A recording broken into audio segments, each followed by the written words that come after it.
shong. Wagwa jake, waja shong. Wagwa jake, waja shong. Wagwa jake, waja shong. Kaja Israel, kaba Egypt, kaja Ethiopia, kaja Sudan, waja shong. Kaja Ikushima, wani me kona me waja shong. So Timbuktu, Ghana, Mali, Sumanguru, waja shong. Wagwa jake, waja shong.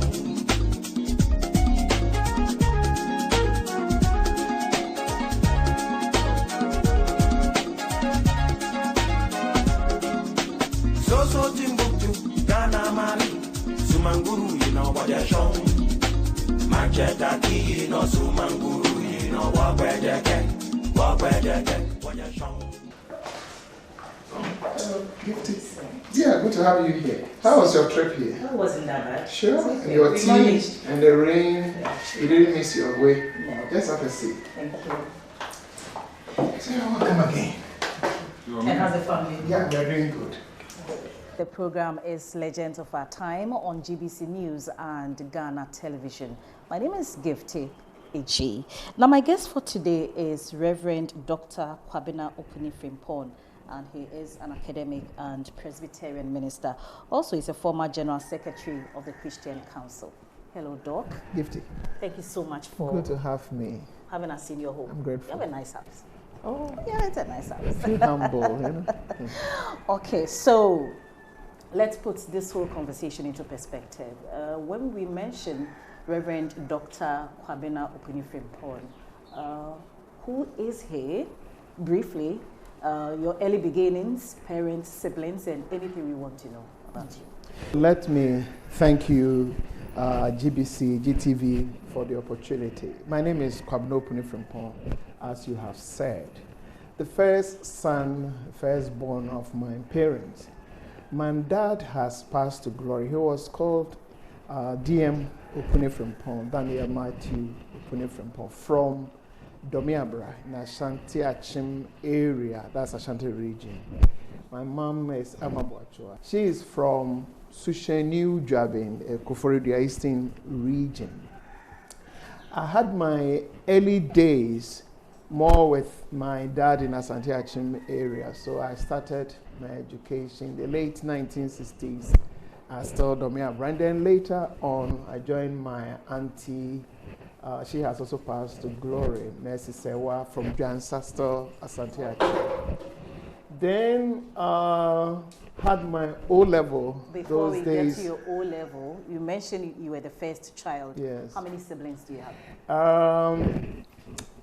So altogether 6. 6 of you. But I'm the first. Okay. And so Are some of them also in the public light that we know? Yes. What kind of family did you find yourself? Were your parents rich? What kind of bonding did you have with your siblings? Yes. My dad was a professional teacher, and later on even a head teacher.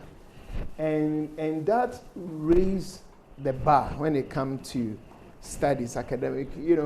Growing up, in fact, I remember my dad just even giving me that instruction that the best thing, the best investment a father can give to his children is education. Education. And he will call you and tell you this in a more vivid way, that if you have somebody give you cocoa farm, fire can burn. If I build a house for you, rain can fall, fire can burn. If you get education, it's death and laziness. For life. Yes. So he will always inspire you to study. Of course, like I say, he was educationist and head teacher. So I grew up in that environment, always want to study. And those days... So you were a bookworm then? Or what you're saying? Maybe for now. Those days I didn't see myself as such, but I knew I was a son of a classroom teacher who will always want you to study. Okay. And of course, you make sure also you have the materials to study. We did not have the luxury of contemporary extra classes. In fact, or international school. I have never had extra classes in my life. Never. not talk about international schools. So the schools, primary school, middle school I attended were all government schools. Which schools were that? Yes, one Domiabra Presby Primary, then later Jansa Presby. That's the middle school. Okay. Then I went to Collins Secondary Commercial School, Agogo, Asante Achim, for my O level. And then I came to Konongo Odumase Secondary School for my A level. But I think I had a solid foundation. In fact, Form 3 I passed common entrance. And then my dad would tell you, oh, no, you don't need to rush anything. Finish Form 4. Okay. So why that decision? Today, I might have disagreed with him. Okay. He should have allowed you to go. Yes. But for instance, when I passed common entrance, middle school Form 3, he said, complete one journey before you start another one. And so he wanted me to have the middle school living certificate. Okay. Then I went to Konongo Odumase Secondary School for A level to study economics, geography, and accounting. I happened to become Scripture Union president. So this kind of campus life gave me, now when I look back, I think that is where my leadership skills started, even though I didn't know. But now I'm convinced that my leadership skills started very early, not today. After A level, those days, you do national service before university. And so I had my national service. There's a hospital at Konongo, Kodumudmase Hospital. It's on the main road. That's where I did my national service. And then after that, I worked with Scripture Union as a traveling secretary. But then in the 80s, I had become so much interested in ministry. So I talked to some, mature people that I want to become a pastor. Where did it come from? That is the leadership thing I mentioned earlier on, because at the O level, I was prayer secretary, Scripture Union, president. Then I came to A level and president, and I was bringing people together, giving direction, correcting people, setting targets. So you think leadership and religion, does that correlation? I believe so, that if we do things well, especially if we get mentors on campuses, whether political leadership, whether business leadership, even relationship in terms of marriage, how even people organize themselves, how to select your wardrobe and all that. If you get mentors, because now there are people I met in my school days that I still remember some of the advice they gave me. Some of the books, they gave to us as prizes, awards. Those books still have impact on me. So today, social media is a big challenge for our children. That's a challenge. Of course, social media is good. It has its positive and stuff, but we need mentors. In place of mentors, social media cannot place. We need people who use their own life stories. And not only what they say, but what they do, you see. So we need people who you can see something in them, and as a young person, you set that as a target. You want to grow to be like. And it's not like they were only telling us their stories. We were given exposure. We were attending camps during holidays, youth camp, student camp, and you go to Yasantua Secondary School, Wesley College for camp, and you find lecturers at KNUST. Dr. Jani and Professor Frimpong has passed on to glory, and they will be serving us. We were tiny. I still struggle how I look like those days. That somebody like Dr. Jani, he's still around, Daluja Farms, Chief Executive Officer, will take food from kitchen and serve us. Yeah, the young ones. And sometimes you pick the food, you didn't know what to do with the food. Yeah, sure. Sure. And many more. So I pick some of my moral values that I still cherish today from then. As I was growing up, I felt I don't have any reason to be proud. Sure. Because I have seen great men and women who have attained so much, but knew how to go down. So who are you? You know. So I grew with that passion, even into leadership. So yes, I gained admission at Trinity Theological Seminary, 1988. So in your case, it wasn't a calling, as people say, I had a dream, God calling me to become a minister, you know, but then yours from a leadership background. Exactly. You see, Christian calling is very interesting. We have different religious experiences. There are those who, when you talk about Christian calling, said, I had a dream. Or somebody prophesied that one day I'll become a pastor's spouse, things like that. There are others also who are groomed, nurtured, you see. And the more you go through the process, there's a passion within, a zeal within. I want to know more. I want to do more. It's also part of Christian calling, you know. So which one would you say? I will want to hear people who have been well exposed, who are with the Lord, who are already serving the Lord, but as they serve, there's a hunger within, there's a thirst within that help me. I want to do more. Rather than meeting somebody and say, I had a dream. Most often, some of such, if they don't have deep roots, when frustrations and other things come, you know, they waver. But it doesn't also mean that people cannot be called through dream and prophecies and all that. But that's my experience. That's your experience. So 1988, I came to Trinity Theological Seminary as a student to pursue diploma in theology. And again, by God's grace, I did well. My first station after graduation, commissioning, 1991, was Kwabena, as we have a congregation they call Christ Congregation, Presby Church. That was my first congregation. And how was the experience like? Kwabena, then, you know, it's a typical Presbyterian. Now all the mainline churches have changed. Presby, Methodist, Anglican, you know.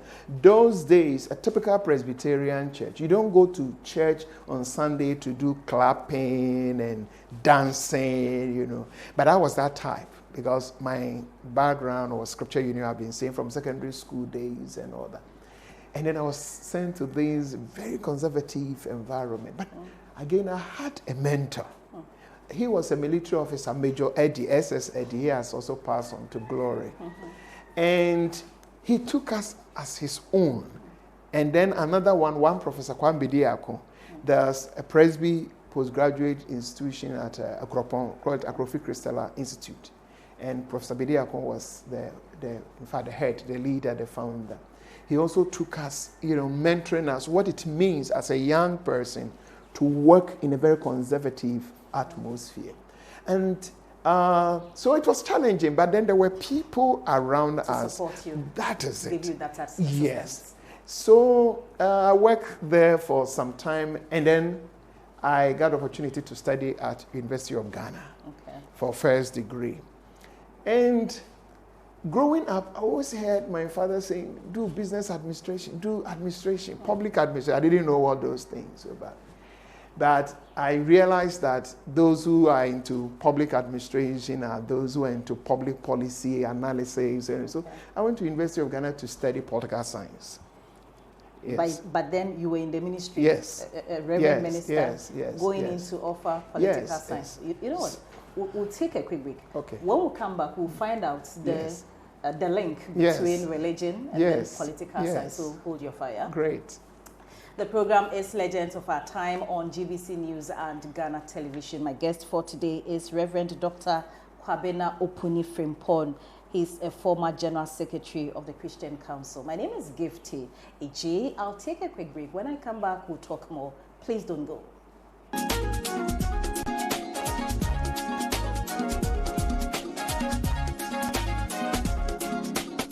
So Timbuktu, Ghana, Mali, Sumanguru, you know what you're showing. Majeta, you know Sumanguru, you know what you're. Hello again, you're still watching Legends of Our Time on GBC News and Ghana Television. My name is Gifty AJ, and my guest for today is Dr. Kwabena Opuni-Frimpong, Reverend. He is an academic and Presbyterian minister. He's a former General Secretary of the Christian Council. Now back to you, Reverend. So tell us, as a man of God, you went to University of Ghana to study political science. What's the link between religion and political science? Yes, of course, I study also religion and political science, as you said, and I enjoy doing it. The current Speaker of Parliament, Professor yes, and Professor Chu and others were my lecturers, and people like the Minority Leader and others who were contemporaries. You know, even I think I was older. You know, but we study in the same class, political science and others. Now, I studied my first degree in political science.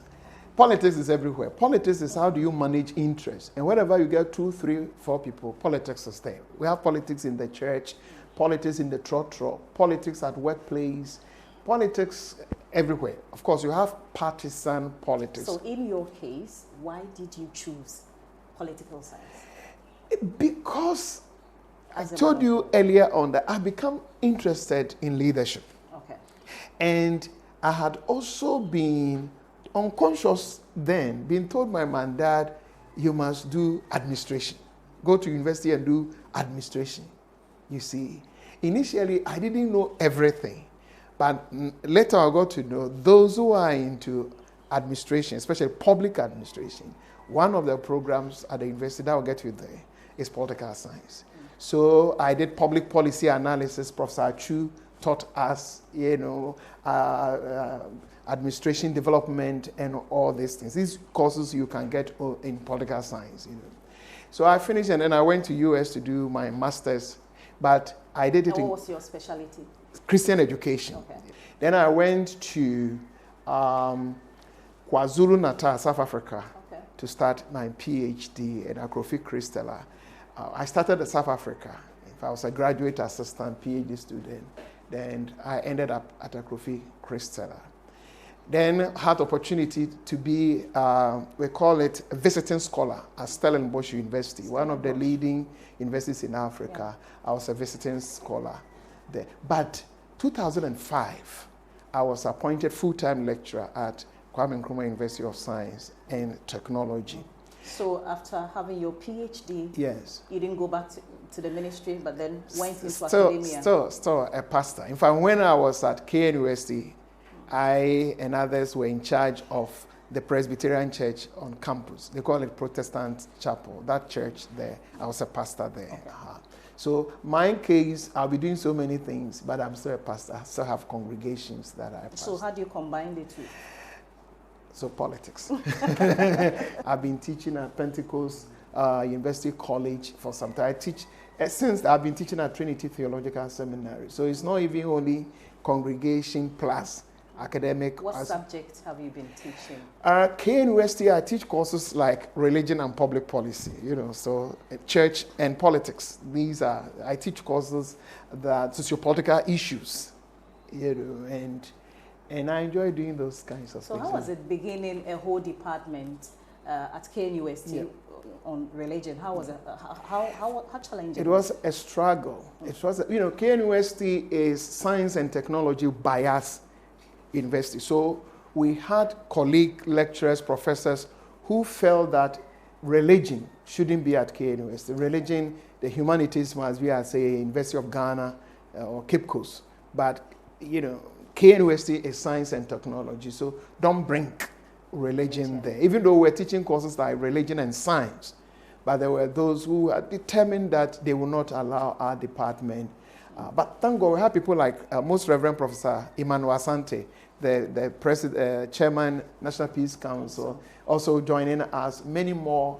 And there was a time I was the head of department, and we were instructed to close the department. These are some of the challenges. But thank God, our department is doing very well. In fact, it's in terms of publication, our department recently won an award. And so I came to KNUST since 2005. But I must say that sometimes I'm full-time, sometimes I'm part-time, depending on what I'm doing, because at a point I was the Presbytery chairperson for Presby Church, Ashanti region. Other churches will call it bishop. I was in charge, and it was a very big, we're going to Sefi area and part of Central region, Western Central. So I asked permission from the university, even though I was doing part-time, but I had to take permission as to do that. The chairperson of the Asante Presbytery, let's look at some of your legacies. You put up the Pachi Presbyterian Senior High School, a medical facility, and then you introduced an initiative called Mission to the Palace. Let's take it one after the other. First with the secondary school.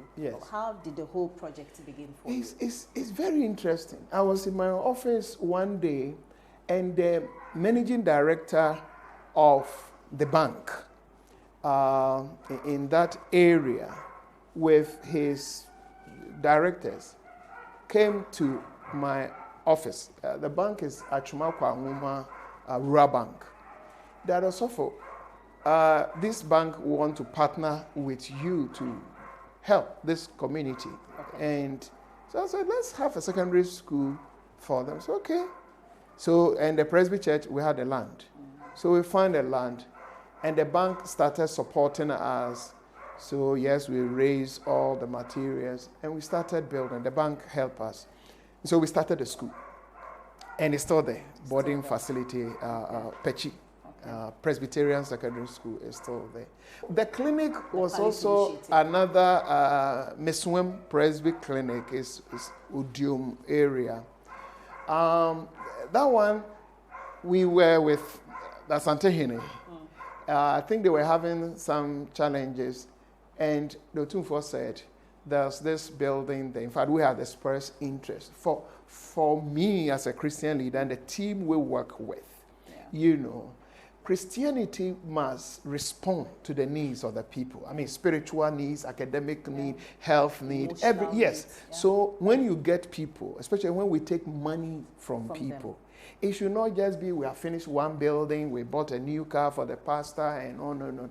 But you must put money to a pool and use the money to do things that ordinary people. And that's the tradition I'm coming from. So if you look at churches like Presby Church, Methodist Church, in fact, as at now, almost all the best second cycle institutions in Ghana belong to the churches. All the Pope Jones, the Prempe, Mfansepim, St. Roses, and these are all church schools.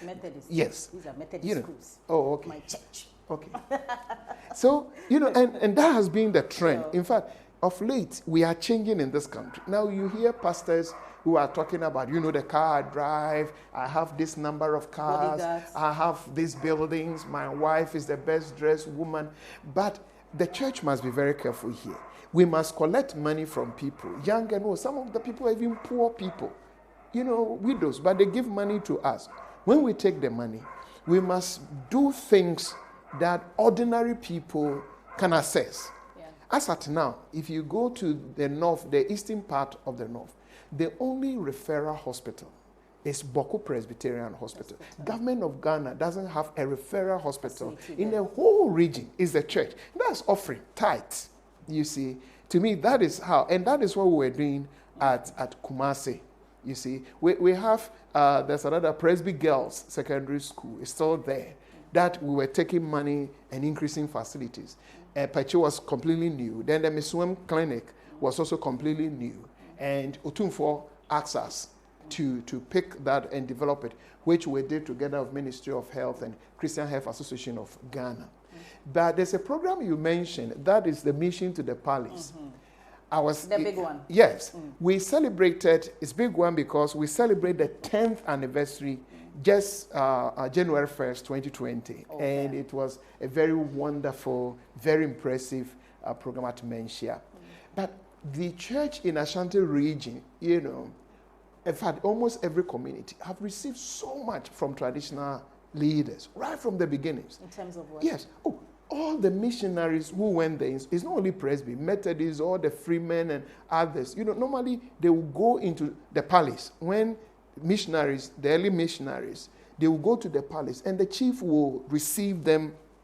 Those days, we didn't have police station in every community. So in terms of protection and security, traditional leaders protected the missionaries, whether they were foreigners, Bruni, or, churches got security from the palace. Then they donated lands. You're talking about Methodist Church. If you go to Kumasi, for instance, Wesley College to Mofrek Tro, that land, stretch of land, belonged to the Methodist Church by the Ahimfie people. It's not only Kumasi thing. If you go to Cape Coast, go to Volta region, Mauli, all the places you go, you find that churches have lands. They were donated by traditional leaders. And some physically gave money in facilities. Prempeh College, for instance, is by, the Methodist Church, Presby, and Menchia. The three came together to build Prempeh College, you see.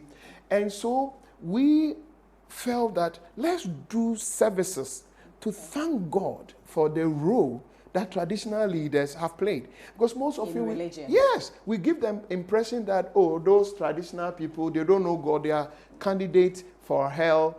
But if you look at what God has used, then you will be humble.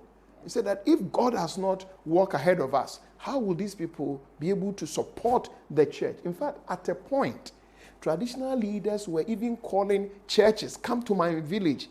The thinking was if you get a church in your town, you get education. You get health. So even there was a competition. We get tradition. SDA must come to my town.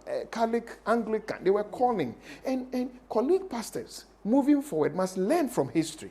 We are drifting. We are drifting. Now, when church comes to your community, they are telling you who is a witch, your mother is a witch, why husbands should not eat their wife's food and stuff like that. But those days, a church come to your community and we will get school. You will get health facility. Now, that thing we should not run away from. We should maintain it. So far, mission to the palace has been 10 years. Interestingly, even though I have left the place, it's been sustained. And January, every New Year day. Is it specific to the Ashanti region? Yes, Otumfuo, his family, and some elders inside Menchia, inside the palace. And he will come with all his elders. So what do they do? We do church service, pure church. We must broaden understanding of ministry. Because now the thinking is those who are men and women of God are those who wear things like this, and other people are not. But it's not true. The teacher, classroom teacher, is serving God. It's a ministry.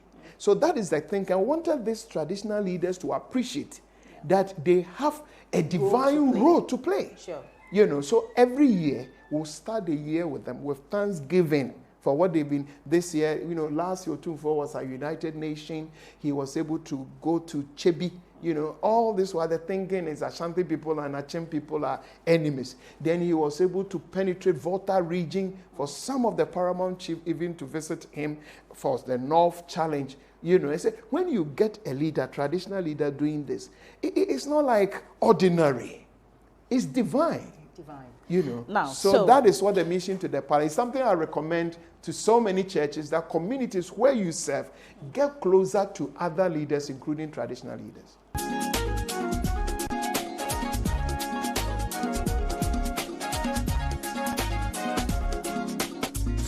Timbuktu, Ghana, Mali, Sumanguru, what they're showing. Majetaki, Sumanguru. Still watching Legends of Our Time on GBC News and Ghana Television. My guest for today is Reverend Dr. Kwabena Opuni-Frimpong, a former General Secretary of the Christian Council of Ghana. Reverend, so in 2013 to 2018, you became the General Secretary of the Christian Council, and then some of the issues that you tackled under your leadership was human rights, elections, violence against women, HIV. Why that interest in those areas, as a society? 2013, I had to leave Kumasi, Asante Presbytery chairperson. I was still teaching at KA University and come to Accra to head the Christian Council as General Secretary, as a Chief Executive Officer. Why did they settle on you in the first place? It was a very competitive thing. They advertised. Christian Council was established in 1929. And at the moment, they have 31 churches. Churches like the Presbyterian Church, the Methodist Church, Anglican, YP, Evangelical Presbyterian Church, AME, and then we have AME Zion, Baptist Church, and many more. So Salvation Army, they are all part of Christian Council, 31 of them. So normally when they have a vacancy, they advertise among their members. And so it was advertised. I apply. Then they set up a very high-profile interview panel. And you passed. And they told me I have passed. Okay. So that is how the whole thing started. So in 2013, I assumed office. Now, I assumed office at a very critical time. 2012, we had election. And that was the election that, because of the challenges, MPP had sent to court. And that was the time that I was in office. And it was a baptism of fire. I had to meet all of them, I had to meet NDC people, closed door meetings. Those days we had to meet MPP, the MPP chairman and Anado, and again and again, and the Electoral Commission, the IGP, and media. So how did you do it? We had a team. Christian Council was formed, number one, for Christian unity. That, yes, we have different, you are Methodist, Presby, but at the end of the day, it's the same God, the same Bible. And there's something that we call it cutting edge, something that binds all of us together, the common good. You see? So instead of just say, I'm a Methodist, I don't talk to Anglican, I don't talk to, you see, we are together when we are stronger when we are together. So they have that understanding, Christian unity. And it's not even just among our members. We also stretch to other Christian groupings like the Ghana Catholic Bishop Conference. I know I'm a Presbyterian, but I flow very well with the Catholic bishops. Then we have the Ghana Pentecostal and Charismatic Council. That is a big group. Pentecost, Assemblies of God, many. Brother Kwancha Crest Church, Ajin Asari's Church, so many, That group is a very big group. And then we'll have the National Charismatic Association, also chaired by now Archbishop Duncan Williams. Then even we go outside church. And also, the principle is our common good. We need peace in this country. So we don't need who is a Catholic or who is a Methodist. How do we bring ourselves together and respond to the common good? So we go to, and that was my tax. If you are the General Secretary. So when the MPP decided to go to court, yes, did you try to persuade them not to go? We did a lot of closed-door meetings. A lot. But let me still, the networking, because you asked earlier on how we did it. And we also went to the office of the National Chief Imam. I know I'm a Christian. They are Muslims. But when it comes to national peace, when we are fighting, the bullets will not ask, are you a Christian or Muslim before? It hits you. Then we went to the Ahmadiyya movement. Then we went to traditional leaders. So we built a real network of people of faith, traditional leaders, Muslim, even Muslim, the various groups, churches, and we were meeting. And we met all of them. Of course, you asked whether we're trying to persuade them. Instead of mobilizing arms and mobilizing young people and going on the street, yes, we asked them that let's use our laws. And so I quite remember one of the meetings that Nanado, then the presidential candidate, told us. He and his team came to the Conference for Christian Council and told us that we will go to court. But that is what we wanted, that let's use our laws rather than, bullets. So we were happy when MPP decided to go to court. But again, it wasn't easy. I remember that then IGP came to us, Christian Council, with all his commanders, for us to work out strategies. How do we maintain the peace, the role that faith-based organization we can do? And again, I was the leader. Some, give you strategy. That there are things that if we push politicians the front line, they will spoil things for us. Quite remember the very day that the judgment was given. I had to run almost every media house in this country.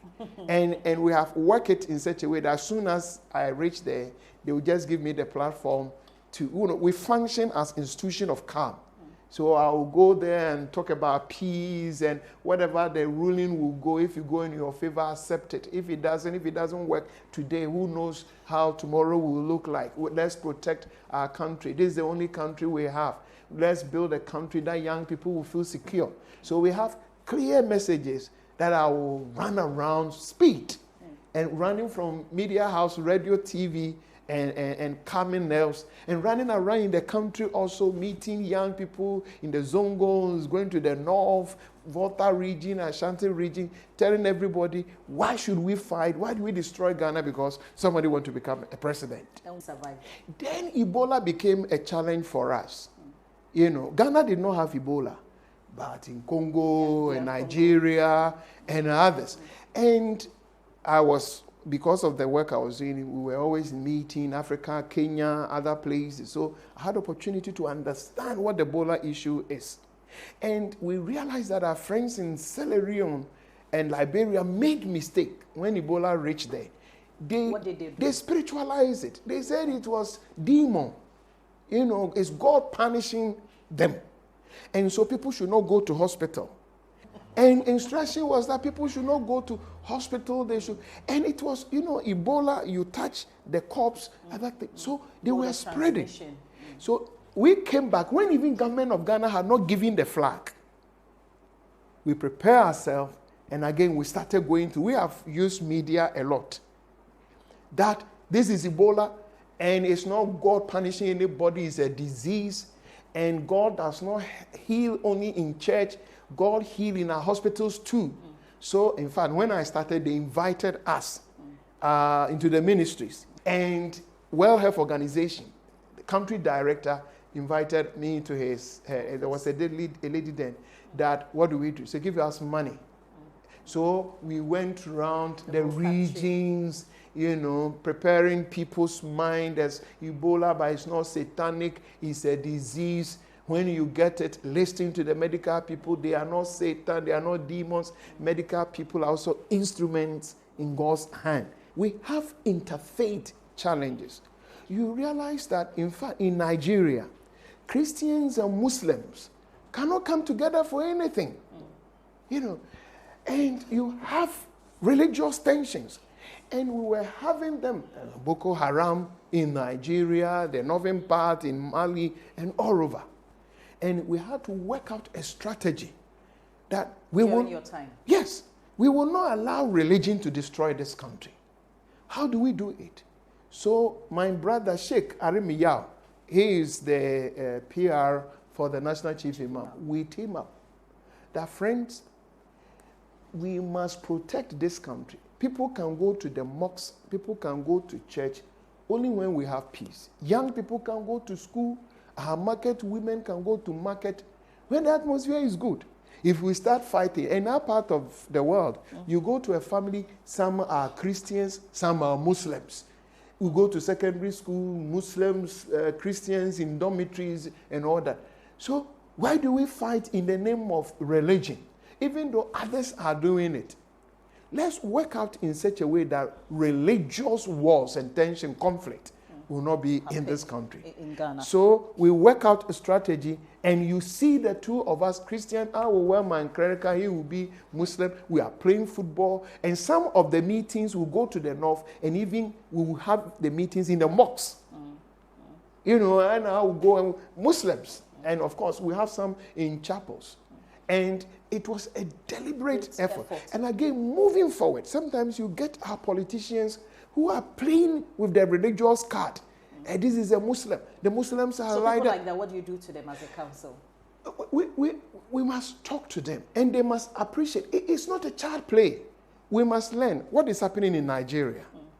In Kenya, what Al-Shabaab is doing So if publicly we get leaders who will make others feel bad, if you get Christians who make Muslims feel bad, or Muslims, you condemn them. In fact, there have been instances where, I don't know what was wrong, pastors will put Quran down and just stamp. So if your religion is good, you don't need to destroy somebody before you can build yours. Sure. Now let's go to 2016. You became an advisor to former President Mahama. Share with us.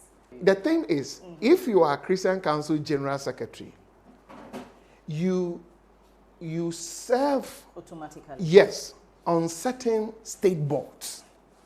It's not like me, fine, I finished office, somebody can still invite you to serve on state boards.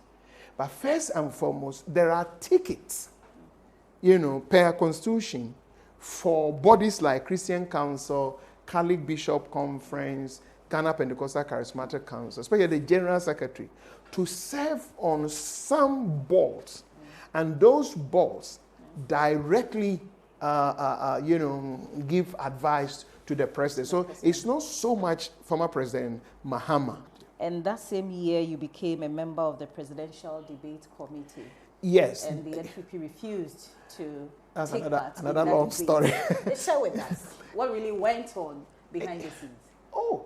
IEA has been organizing presidential debate, but there's always a challenge.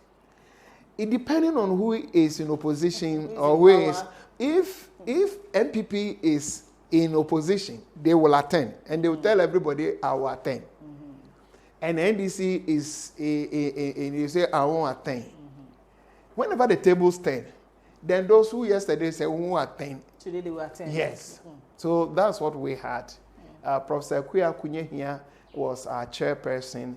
We had set our questions. Initially, they've all made commitment that they will attend with scheduled dates. So we were ready. We've met them. Is it because some of the questions leaked even before the debate?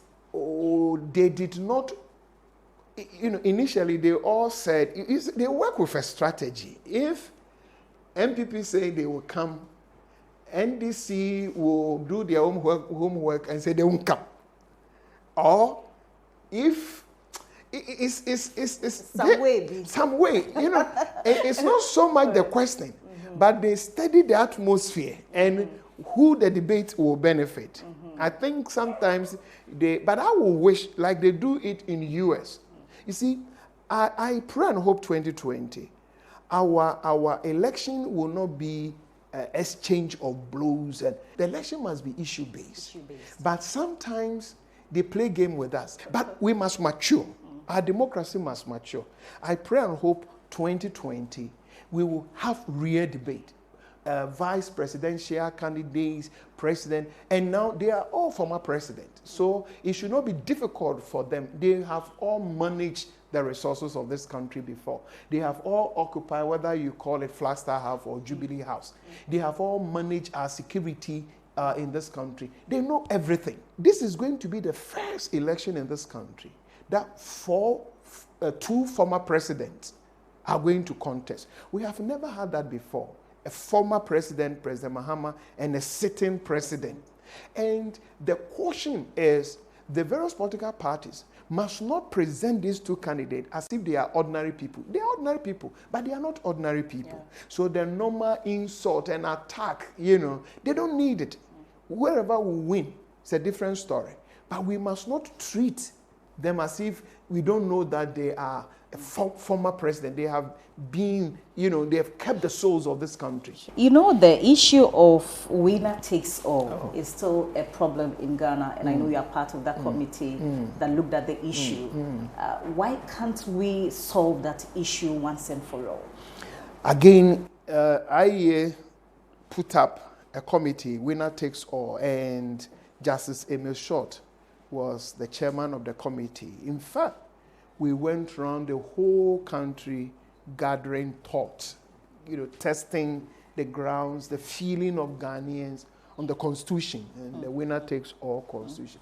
And it's very clear that the current Constitution sustains what you call winner takes all. You see, we should amend it.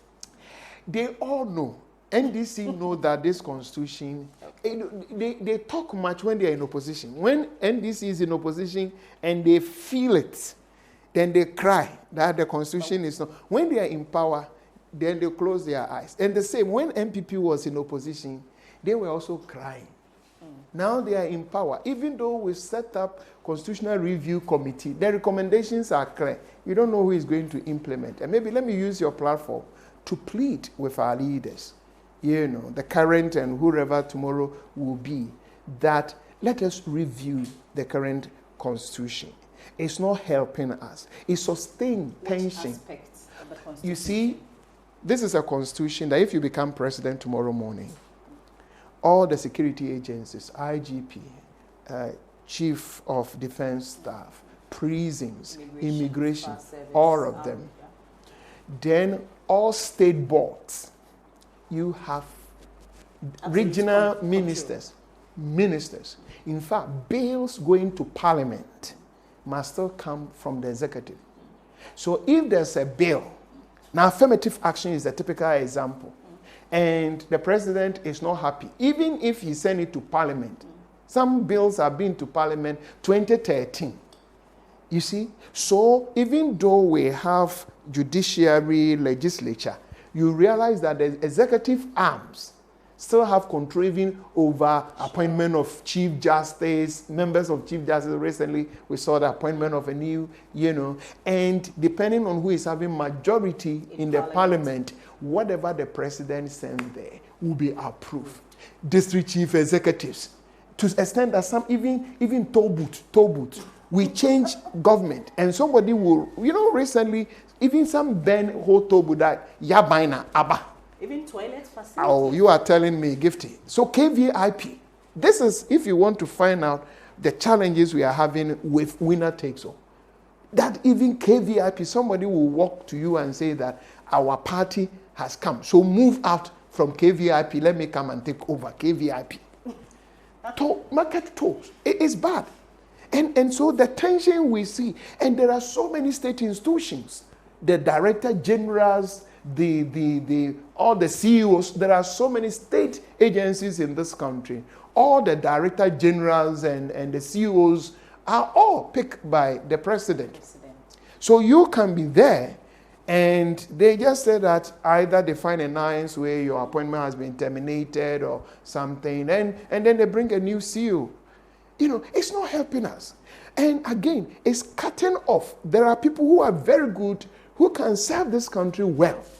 But, if they don't want to belong to any political party. But if you do that, you will never be considered. So now, people who are even into institutions that are supposed to be neutral are all going for a card, party card. You see, we shouldn't have people in police services carrying MPP NDC card. But that is what is happening in this country at the moment. We are pressed in terms of time. But I want to ask you this question. 31st night has become a big business for the Christian, religion in Ghana here, especially the one-man churches. That is where God actually talks. And it's about who will die, which political party will win power, and all that. Is it about time that we regulate churches in Ghana? You see, gifting. 31st December night watch service. There's nothing new about it. It's been, when I was growing up, every 31st December night, whether you go or won't go, they force you to go. There's nothing new that people go to church service that night and pray. And it is good, when you finish one journey and you are about to start a new journey, a new day, a new year, it's good you pause, you say thank you to God, and get yourself ready, motivate yourself. So when people attend these New Year services, it's good. Unfortunately, we are having the phenomenon you just raised, instances where pastors are prophesying. Again, prophecy is not bad, that God will help us to know what is ahead of us. Again, unfortunately, now the prophecies are telling us who will die. And the who will die are also not even the ordinary members in our churches, people in but society. people who are not even members of your church, people who are not even members of our faith. What is prophetic about saying a 100-year-old man is going to die? What is prophetic about it? When you hit 100 years, what should you do? Common sense. You see, do I need a prophet to tell me that a 100-year-old man will die? And will all of us even attain 100 years? 100 years. And the man you are talking about even is not a Christian. He doesn't believe in your Bible. Now, these are the prophecies we are hearing. So what should we do? You see, the things we are able to do in this country, we are able to do because of our constitution, because of the laws. Those of us in this room right now can start a church. Now, give me a name and we'll start a church. And the laws of this country will allow us to do so. You can't do that in Ivory Coast. In Ivory Coast, if you don't be a member of the communicable body, like say Christian Council, you can't start a church. You can't. But you can do that. These are the freedoms we have. But whenever you give people freedoms, you must also give them the limit. The guidelines. If you give people freedom, you give car key and you say drive, and you don't give regulation, the MTTD people don't give, then you make people irresponsible. And that's what we are getting the religious front. So what should we do? We must regulate religious bodies in this country, but it should not be done by government. In fact, if we want to know people who know who is going to die first, it's medical officers. They know that the condition of this person, the kidney, the heart, by tomorrow morning, this person will not survive beyond 24 hours. But have you ever seen, Gifty, a medical person who will stand at the reception shouting, this patient, this my patient, tomorrow morning she will be dead. He will be, have you heard that? We must be very professionals. So, Doc, let's talk about your current project. That's the Alliance for Christian Advocacy Africa. Why do we need such a body in Africa? Now, there's this body, as you mentioned, Alliance for Christian Advocacy Africa, which I serve as its coordinator. They call either General Secretary, Chief Executive Officer. Now, in the continent, Africa continent, we have such groups, bodies. The leading one is what we call All Africa Conference of Churches. It's like Christian Council of Ghana. But that one is churches, representatives from the various churches. For instance, Christian Council of Ghana is representative, your presiding bishop. So even though you are a Methodist, you don't have a voice in Christian Council of Ghana. It's only your presiding bishop, So that is AACC, All African Conference of Churches, is the various, like when I was Christian Council General Secretary, I represented Christian Council of Ghana on All Africa Conference of Churches. So even though you are a Ghanaian Christian Methodist, you are a member of AACC, but you may not even know that your church is part of a body like that. Now, some of us, we are in academic institutions, university lecturers, still in the continent, and Christian leaders decided that we need stronger Christian advocacy in Africa. The church is growing in Africa, but HIV and AIDS is also growing in Africa. Poverty is growing in Africa. Democracy in Africa is becoming the dictatorship of the majority. There are countries that are saying they are doing democracy. Their presidents have been there some 29 years. Cameroon, you don't know the kind of democracy they are doing. Togo, you don't know. There are more. In fact, Angola, until recently, the president, but they all vote. You see? So how long can we continue like that? So let's come together. But this time, it's individuals. It's not a representative from churches. So that's the difference between what the Alliance for Christian Advocacy is about and what, say, AACC, All Africa Conference of Churches. So here is individuals who are bringing themselves together. And we have friends, members in Angola, we have people in Congo, DR Congo, Liberia, Sierra Leone, Kenya, and of course Ghana. And I'm coordinating, so that at the moment the office is in Ghana. And we are trying to bring faith perspectives on policy issues. So we are now rolling out programs whether it's on democracy, sustainable development, peace, and we are using media, social media, educating people, and we are running conferences. We have much space for youth, Ghanaian youth, African youth, that let us focus on the next generation of ideas, that the new Africa, we must invest in its youth now. The Africa we want, we must focus on the young people, prepare them so that they can be different. If we need new good governance in the African soil, let's get the Ghanaian and African youth ready. You see, so issues about entrepreneurship. Get African young people into entrepreneurship. Don't see them unemployed as albatross on your neck, but run programs that will let these young people be determined that they can start their own small. So what has been the response so far? It's amazing. This is GBC GTV, and we have a program with GTV. We call it What is Next? And you realize that it's a very strategic question. What are the next things for us to do moving forward?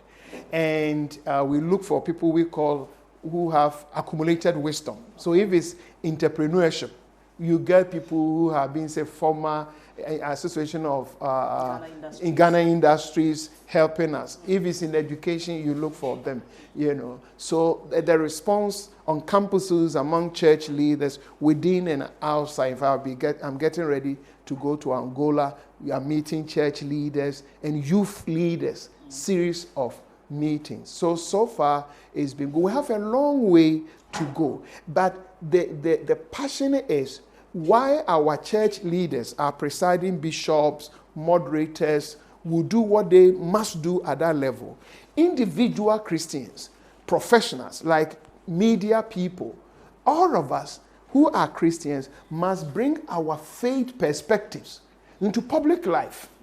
So it should not be like till my presiding bishop or till my moderator, till our heads of churches raise a voice, I'm a Christian, I have nothing to say and do. We must bring the advocacy ministry wherever you find yourself, because you are also servant of the gospel. Servant of the gospel. I'm sorry you have to go, but I'll give you just 1 minute to wrap up for us. What is it that you want to share with us, especially today's youth? Let me say that we thank God for our nation, Ghana, in the African continent. We have challenges, but we can also turn our challenges to opportunities, especially among our young people. We have challenges, but let us be a country that gives opportunity to young people. They are the best we have, and they must attract our best investment. But in doing so, let us limit politicization of issues.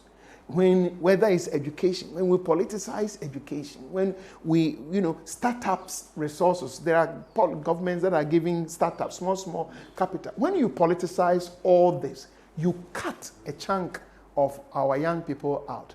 Let us come together and build this dear country of us. This is the best country we have. And I pray and hope that we will work together for God to bless our homeland Ghana and make this country great and strong. Reverend Dr. Kwabena Opuni-Frimpong, thank you so much for your Gifty, time. I'm so grateful. I'm blessed. Good to be here. Thank you. God bless you. Thank you so much. Thank you. Well, the program has been Legends of Our Time on GBC News and Ghana Television. My name is Gifty Ejay, and my guest for today has been Reverend Dr. Kwabena Opuni-Frimpong. He is a former General Secretary of the Christian Council. Thank you so much for watching. We'll come your way same time next week. Until then, enjoy the rest of our programs. Bye for now.